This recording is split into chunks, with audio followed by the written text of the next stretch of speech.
5, 4, 3, 2, 1. Aloha everyone. I just finished my 12-hour shift again. Always and always. Yeah. And then now I'm going home. I'm going to catch a bus.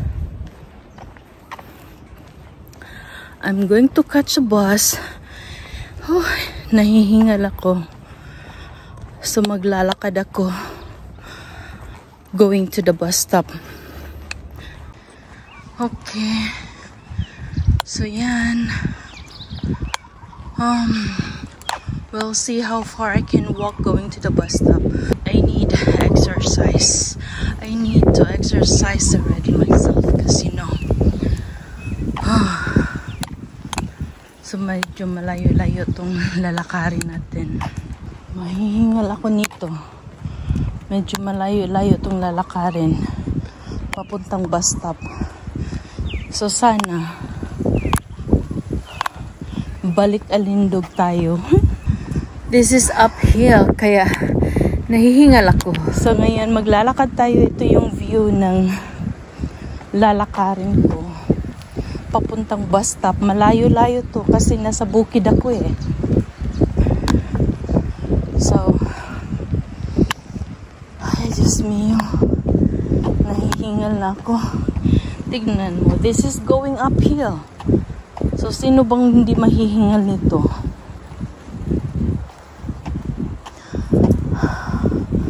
Wow, ang daming dragon fruit. Ayan. Diyan oh, may dragon fruit, ang daming bunga. Anyway, 3 to 4 times a week kong ginagawa to. Look, that's the Diamond Head. That's a crater. It's a volcano crater. It's very beautiful, right? That's the Diamond Head. Okay, lakad Gracia. Kaya mo yan. And look, the overlooking view. So beautiful. Exercise ko to. Kaya ko to. Kailangan ko nang umpisang mag-exercise dahil iba na yung nararamdaman ko.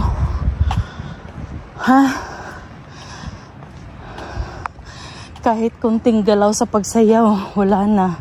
Hindi ko may angat yung paa ko.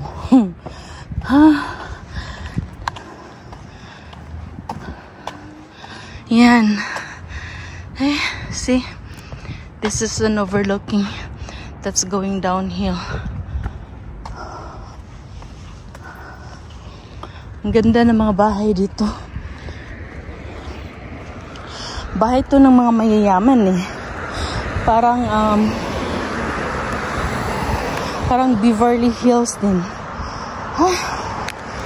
Pero you know, alam niyo na dito sa Hawaii, hindi masyadong kagaraan yung mga bahay dito kasi ang mahal. Sobrang mahal. Kahit ngayong yung bahay namin, yung bahay na nabili namin, ang dami kayang tignan nyo yung cherry guava. This is a cherry guava. Look. Pasensya na kayo, sobrang ingay yung ingay ng sasakyan. Yung bahay na nabili namin, anyway. Sobrang mahal. Sira pa. Kailangan ayusin. Daming aayusin. But, ganun talaga. We're paying for the lot, not for the house. So, very expensive the lot over here. More expensive the lot. Yeah, so, yan. Still overlooking here the crater. Diamond Head crater. God. Buti na lang it's going downhill na ako. Yay, kaya ko pala to. Sige. Kailangan ko lang ng motivation. It's will determination and motivation. Again, Gracie. You can do it, Gracie. Yes, I can do it. Ay. Yun nga, kasi dahil sa medyo lumaki-laki na naman ako, ang napapansin ko sa sarili ko ngayon ay nahihingal na ako kahit kunting lakad lang. So, yun yung indication na yung taba sa heart natin ay nakakapot na naman sa around the heart.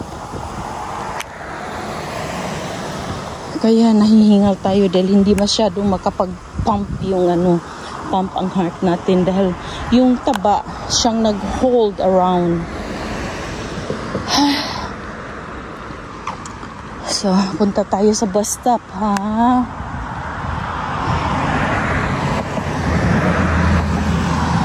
So, mga ilang minutes kaya ako maglalakad nito. Okay. Lakad pa more para balik Alindog kung may Alindog pang may balik. Hala. Pa. Asa pa. Tignan mo, nagkaroon ako ng double chin dito. Yun. Kaya sige, lakad-lakad na ako. Kailangan ko nang maglakad. Okay? So, sabayan nyo ako sa paglalakad ko para balik Alindog tayo. Ay, nako. Kahit di man lahat matunaw yung taba, at least maano natin yung health restore. Kasi napansin ko iba na talaga. And then, parang ang bilis ko nang mapagod. Ganun.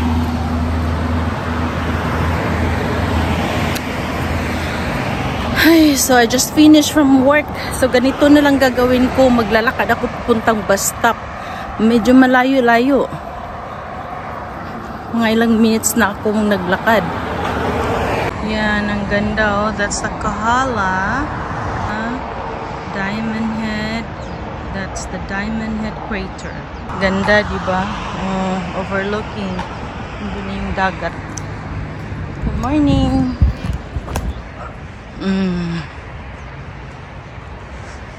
Buti na lang hindi umuulan din. Hindi rin mainit. So, it's the best time to walk. Nawala tuloy yung antok ko. Naaantok na ako. Because I was working 12 hours.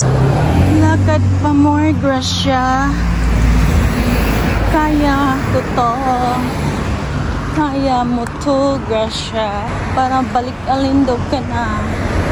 Huwag ka lang upo ng upo sa kakadot-dot. Kailangan tumayo. Hindi lang dot-dot ng dot-dot palagi. Kasi ako pag once na naumpisahan kong magdot-dot, yun na yun. Baka buong araw na akong magdot-dot. Buong araw din akong walang magawa. Nakaharap lang palagi sa computer or sa cellphone. Kailangan ko nang mag-exercise because I gained 30 pounds. Imagine. Nag-start yung pag-gain ko since namatay si auntie, yung inalagaan ko. Na-stress ako dahil sa yun sa mga paperworks. Doon ako na-stress kasi hindi yan yung type of gusto kong trabaho. Yun ang pinakaayaw ko, yung paperwork. Kaya doon sobrang stress ako. Okay, malapit na tayo sa bus stop. Nandito na ako sa highway. Highway na tayo. Kala ko masyadong malayo. Hindi naman pala. 15 minutes lang nilakad ko. Basta condition lang yung katawan mo maglakad. Actually kanina pagod ako kanina. Kaso nag-warm up yung katawan ko since inumpisahan kong maglakad. Okay, nandito na tayo sa highway.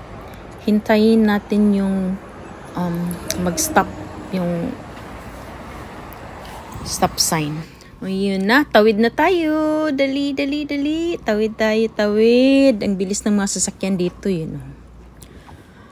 So, dito tayo maghihintay ng bus. Bus ko na 23 going to Waimanalo, Sea Life Park, Waimanalo. Mainit-init na. So, kaya ito, nagtatago ako dito sa poste while waiting for my bus, yung bus ko. Ang tagal pa yun, no? Yun ang problema kapag naka-bus tayo, yung schedule, ang tagal. Okay, yun, nakikita niyo yung bundok na yun, no? Doon ako, sa bundok na yun, nagtatrabaho. OMG! It's been an hour already. 1 hour na akong naghihintay dito ng bus ko. Okay lang. Ang mahirap kapag masyadong mainit. And then, or sometimes yung umulan ng lakas, yun. Talagang kawawa. Ang mahal kasi kapag mag-Uber ako palagi.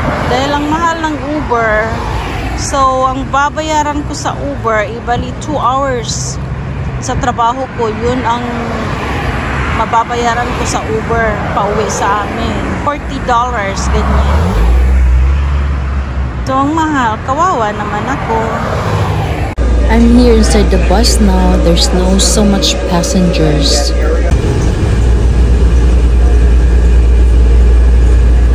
Finally, nakauwi na.